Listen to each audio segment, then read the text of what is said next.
Howdy folks, Brian Cusco here at Redline Report, brought to you by Redline Shipping, and today we're going to sit down with my buddy Carl of South Tex Gex, and we're going to hear about Carl's journey in reptiles, and as well as like the species he works with. He has some really cool stuff. I don't know if you've ever been to a show and you walk by and you see these iguanas sitting on a table that look like they're maybe alive or not, and you end up having to put $1 in the jar because you asked the question, are they alive or not, then you probably know Carl. But if you don't, you're in for a treat with some of these animals he's going to share with us today. You're watching Redline Report. How long have you been doing this? Coming to shows or just working with reptiles in general? Working with reptiles. I started as a child loving dinosaurs. And they always influenced me. And when I'd look at a reptile, it would always remind me of dinosaurs. So I was considered a reptile freak, right? I mean, a dinosaur freak as a kid. I guess when I was like in my early teens, I would go herping and I would catch lizards out, snakes and turtles. And I mean, the first time I produced something was, I can't remember, I was between 16 and 19 years old. I had anoles and box turtles and started breeding. The first thing I bred was box turtles and anoles. And from there, I just started keeping box turtles. And I ended up moving to, I was in West Texas, a little town of Sonora. I moved to Corpus, got a job in a pet store, and oh gosh, that opened up all kinds of things. You know, I was in debt to the pet store, but you know, every cool reptile come in, I had to have it, and that's how I got. But as far as, you know, doing it as a bit, I've had reptiles since I was in my teens, but as a business was probably about 25 years ago, and I was vending. One of my first shows to vend was the old Live Oak Texas Reptile Show, early 2000s.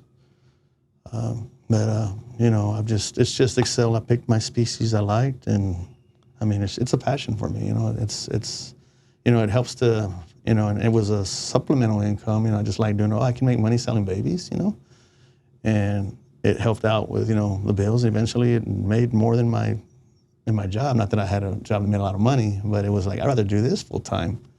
And so I went full time in 2020, you know, amidst COVID, I freaked out. I just quit my job 2019. And then that happened. But of course, people know that we didn't know it was going to turn around and be better for reptile breeders during that time. But yeah, so I've been breeding reptiles since probably, I'll say like early 20s.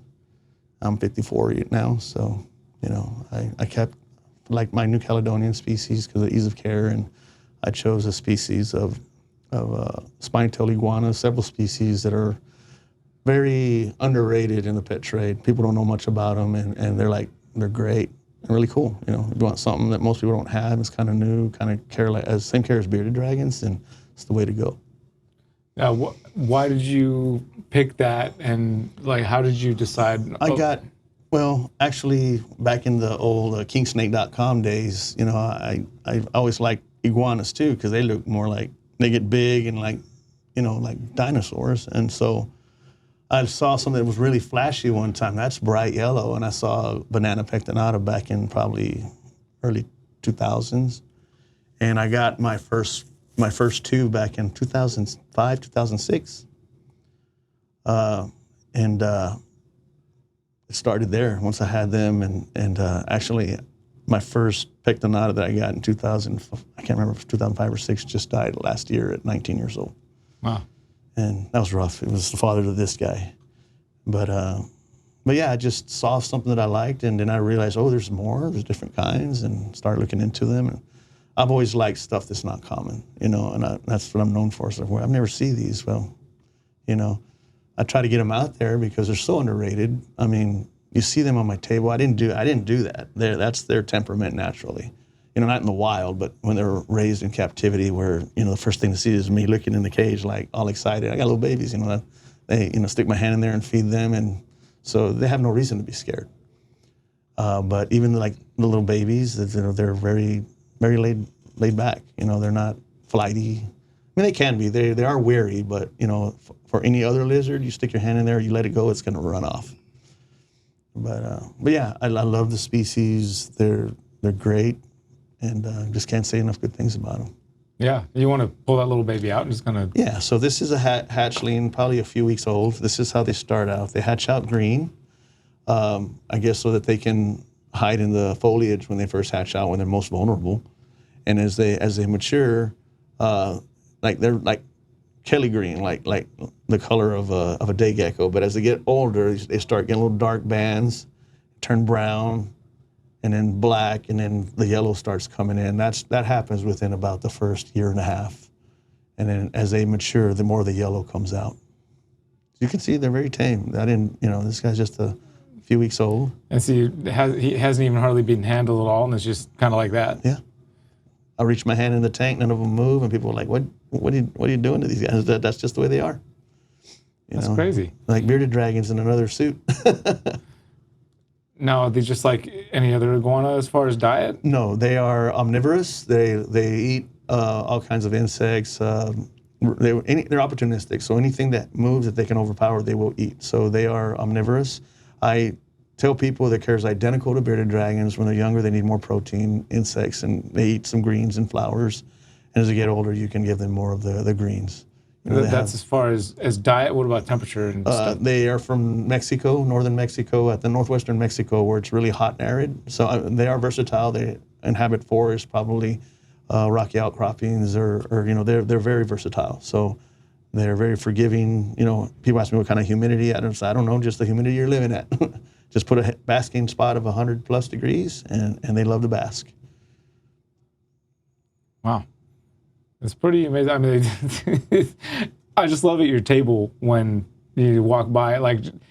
Oh, it's a showstopper, absolutely. Yeah, and it's just amazing that you have the little jar, for like if you ask if it's alive or not, and just the fact that so many people, every time I'm standing at your table, I feel somebody comes up and asks. So it's like it really does just happen. It's the phrase that says, "Are they real? Or are they alive?" And I just laugh and point at the jar, and they're like, "Oh gosh." How many dollars have been put in that jar over the years? How many years have you had that jar on your table? I just started doing it last year. Oh, okay. But it's significant, and sometimes like my record was $1,135. $1,135 in that jar. In one show? Yes, that was a few weeks ago. a reptilian nation show. $1,135 at $1 a pop? Yes, or $10 pictures. Like these guys, people, they want to hold them. I say, "What? You want to take a picture of $10?" And they want to do it. They've never. It gives them an experience. And it's, I do it just like if it's worth my time to go around the table and hand it to you. It's going to cost you $10. And I just did it just, it's just a feeding fund to help, support these animals. Sure. But like I say, I love doing it. I think that it seems like I'm exploiting them, but it's people who want to experience, what they feel like. Some people don't know what they feel like, and they're just like, it feels like leather, or that's not what I thought it felt like. The spiky tail. They're not tail whippers like a lot of people say when they walk up. I'll say, they ask me, what is that? And I'll say, it's a spiny-tailed iguana. And as soon as they hear the word iguana, most people have had a bad experience with iguana. They make the face. I said, I don't even like calling these guys iguanas because they don't even tail whip. And so there's different species of iguanas, and this is one that's highly recommended for the pet trade. Now, why do you think they're so chill? I don't know, because it's actually. Now, I say the banana pectinata are this chill. They come in other varieties. They come in black and white, which are called the pieds. There's some that are orange, like this one has more of an orange coloration to it. There's even some that have some blue in them. And I find that I have most of those other types, and they need to be worked with more. Something about the yellow coloration, the bananas, they're more timid. Like if I have another type, like if I'm working with pieds or the blues, or what I have is blue bananas, and I stick my hand in the cage, some of them will run off. And when I stick them in just pure bananas, they don't care. They don't move. Huh. So I don't know what it is, but these guys just above and beyond the, as you can tell, they haven't moved since they've been on me. And this is actually her first time at a show, so I was expecting her to be a little more shy. This guy I've been bringing up a little bit. Wow. But this is adult size, not too big, not too small, slightly bigger than a bearded dragon. A lot of people say, I don't want iguana. I want iguana, but they require too much space, like a lot of space. These guys, minimal. I keep them in probably 3x3x4 enclosures. Bigger is better, but if you take them out and work with them, enclosure that size wouldn't doesn't affect them at all. Just give them lots of climbing spaces, and they'll love it. Yeah, awesome. What was the other? What's the other? So this is another species. So another species of New Caledonian gecko that is very uncommon, and they've been around or not as popular. They've been around as all the others. It's a little more flighty, but it's a beautiful, elegant, very agile New Caledonian. It kind of looks like a crested. It comes in the collared spotted variety, and also comes in what they call the blonde, and I call bicolor, that look like a buckskin crested, just brown with no spots. Beautiful long tail. The tail does regrow. The spots and the number of spots vary, and this one, I call them OCD nightmares because the spots don't match up. They're not symmetrical, but some are. But these gecko is probably about half grown. I've seen some. The biggest one I own is probably around 100 grams. This one's probably about 35, 40 grams maybe. Oh, really? So you get over twice that size? Yes. They usually get pretty thick. But very agile. What was the common name again? Okay, so it's Coralophus serracinorum is the science name. They call them Sarahs for short. They have a really beautiful profile, and their nose is shiny like a dog's, like a forever wet nose. Huh. And they do move pretty fast. But with a lot of handling, they, like any other New Caledonian species, they take the handling very well. Wow, pretty cool. Yeah, I don't know that I've ever seen one of those.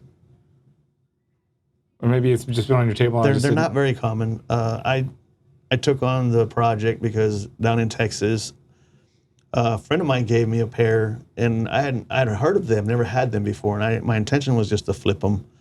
But when I realized how inquisitive they were, I said, man, I need more of these. And I went to NARBC Arlington, sole purpose of trying to find these back in 2018, 2019. Couldn't find a single one at NARBC Arlington. And I'm saying, well, there's a market to be filled down here. So I went up to Tinley, and they had them up there, and they weren't so, nope, don't go. I'm gonna put it up because they're pretty quick. Yeah, no doubt. And that was so fast. I went to Tinley and decided to, I left the lid. No, it's gonna go.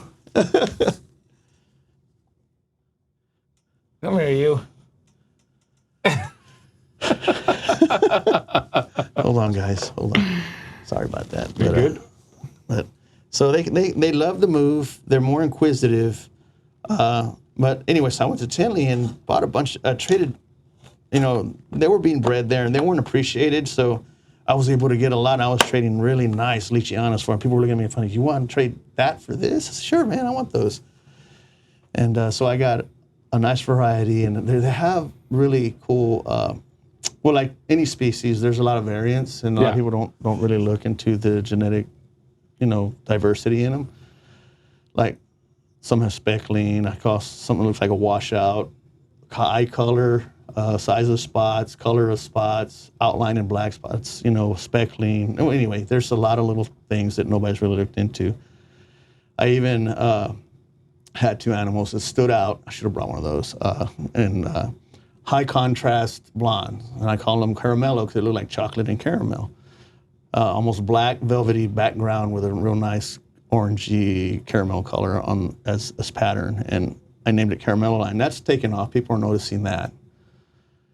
But anyway, so that's pretty much, in a nutshell, what another underrated gecko species that most people don't know about. Well, then you got this over here, which I think these stand out at your table a lot. Everybody too. knows what these are. Yeah, New Caledonian giant geckos, Leachianus.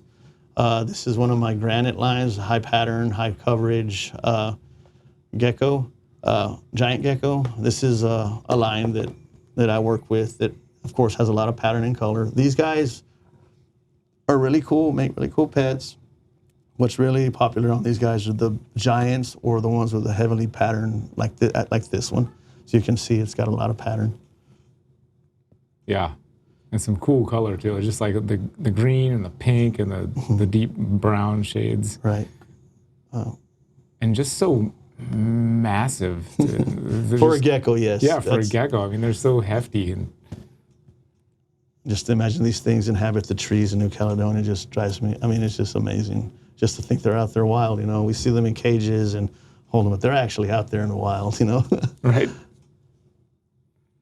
Where you going, bub? To the trunk of the tree. On the move. Yes. It's amazing how quickly, because a lot of times you just see them chilling there. And Well, just like, they're lizard. You know, they can move. If they want to. You know, especially the little babies. When be careful when they first hatch out, so they catch you off guard and run under something you can't move. That's happened to me before. Right. So cool. Well, it's awesome, Carl. It's awesome what you're doing. I think you do a great job, and it's cool that you're bringing attention to some species out there that people aren't as familiar with. Right. Very underrated. You know, people, you know, say they're tired of the same old thing. Give something else a try that deserves its place in the reptile trade. Totally. Awesome, the man. hobby. Well, I appreciate you taking some time away from your table. People want to follow what you're doing or find some of your animals. Like, where's the best place that people can? Well, I have a Facebook, Carl J. Vargas, and that's my personal one. I have South Tex Gex, and I'm not good at social media. I'm one of those traditional old guys that that you catch at shows, but you can message me or reach out to me or follow me in my Instagram, South Tex Gex also. Cool. Awesome, man. Thanks for coming sitting down, dude. I appreciate you, bro. We finally made it happen. I appreciate you, man. Thank you. All right, thank you guys for watching. Links down in the description, so you go find all of Carl's work and where you can get in contact with him if you want to check out one of these cool species for yourself. And next week, right back here on Redline Report, we will have another interview for you. So until then, y'all take care.